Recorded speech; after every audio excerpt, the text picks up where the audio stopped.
Greetings to all of you from the Pioneer channel. Dear viewers, how are you doing? I hope you're healthy and well. Today I will try to convey to you the struggle between the Russian army and the Ukrainian army with a map. The front lines are, as you know, the Kherson and the Donetsk front line, intense and complex. There is also activity, albeit limited, on the Zaporizhia front line and the Bakhmut front line. As we mentioned in our previous reports, there is a deadlock on the front line. This deadlock has not been resolved for some time. It will probably not be resolved for a long time. However, the emergence of some conditions may change the situation. These conditions are, of course, the continuation of support for the Ukrainian army will ensure the elimination of this deadlock. However, what is happening now seems to affect this situation to a great extent. So what is the latest situation on the front line? Let's take a look at the developments together. As the Pioneer team, we continue to bring the Russia-Ukraine war to your screens. Don't forget to subscribe to our channel and turn on notifications so as not to miss our daily map reports and reports on the agenda. You can also support me and my team by using the super thanks button below the video. Let's start if you are ready. The Pioneer reports. Let's start today's report by analyzing the latest developments on the Kherson front line. First, let's see the Kherson front line on the map. We have often reported on the situation of the Russian troops in this area. There are heavy discussions within the Russian troops in this region. These disputes have a very bad effect on the combat capability of the Russian army. The Ukrainian armed forces are using this opportunity to continue their offensives against the Russian positions quite successfully. We know that the most important problem of the Russian troops on this front line is the breakdown in the chain of command. The orders of the Russian commanders are largely ignored by the Russian troops. Of course, this situation creates major problems during the determination of the war strategies. From this point of view, we can say that the Russian troops are facing very difficult situations. This situation will become more evident in the coming days. I often mention the problems caused by the winter season, and we often encounter events that may be related to them. Meteorological data show that the winter conditions will be quite harsh, especially in this region. We think that the disputes between the Russian soldiers and the Russian commanders will make their impact felt here even more. Of course, the Ukrainian army will face the same conditions. However, the strong ties between the soldiers of the Ukrainian armed forces and Ukrainian commanders will prevent the breakdown of the chain of command in these winter conditions. The shortcomings of the Russian army put the Russian army in a difficult situation. We can say that this is the whole reason. When we look at the latest situation in the region, we see that the clashes are largely concentrated in Krinky direction of the Kherson front line. Already for some time here, we have intense clashes between the Ukrainian Marines and the Russian troops in the forested areas. These clashes continue to intensify throughout the day.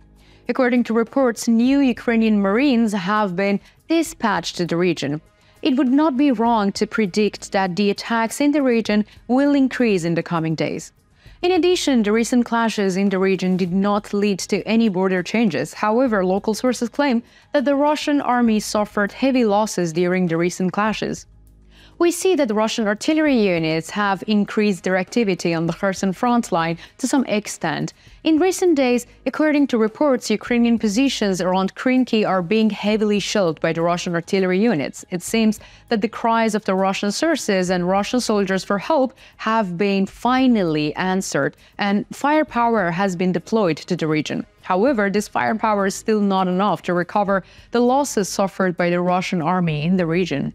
Let us continue our map reports by looking at the latest developments in the Robotny section of the Zaporizhia front line. According to the latest reports, the attack attempts of the Russian troops west of Robotny have stopped. More precisely, we can say that it had to stop. In this region, the Ukrainian armed forces carried out a sudden counterattack, repelling the Russian troops and eliminating their potential to carry out an attack. On the other hand, the Ukrainian armed forces launched an offensive in the direction of Novoprokopivka, and Verbov, accompanied by artillery and drone support. The Ukrainian offensive in the direction of Verbov took place mainly northwest of the Verbov. However, neither side has made any significant gains in the attacks that took place in the region today. We can say that the border line is largely protected. In the Buholder section of the Zaporizhia front line, there was a long-standing calmness. With the current developments, we see that the calmness here has been broken for a moment. According to the latest reports, the Russian armed forces attacked Stromoyorsk, which is under the control of the Ukrainian armed forces, from southwest direction. However, the Ukrainian armed forces easily repelled these attacks. Ukrainian troops continue to protect their positions. Here too, there is a slim chance of breakdown of calm. Russian troops tried for a long time to recapture Stromoyorsk and Yorkhain, but have no avail. They also suffered many casualties during these efforts. Therefore, we believe that the Russian army is unlikely to launch an intensive offensive in the region.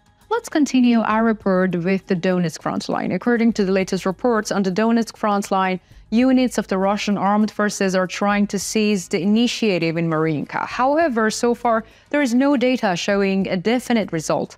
On the other hand, the Russian armed forces continue their offensives near Permovskoye, Severnoye, and the southeastern approaches to the city. However, we cannot yet say that the Russian armed forces have made any significant progress here either.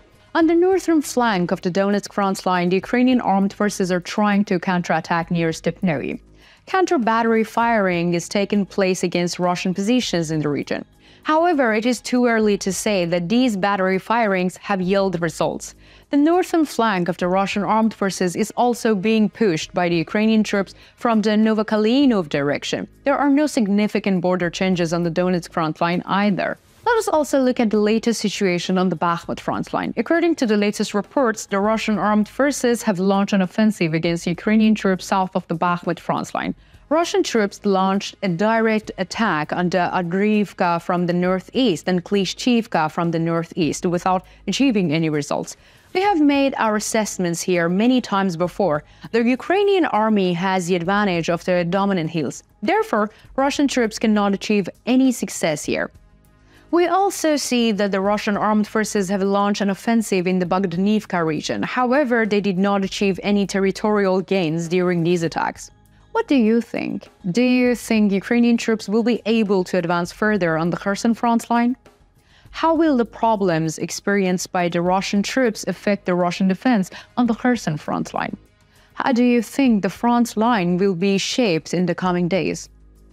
Let me know in the comments. I read and care about all your comments.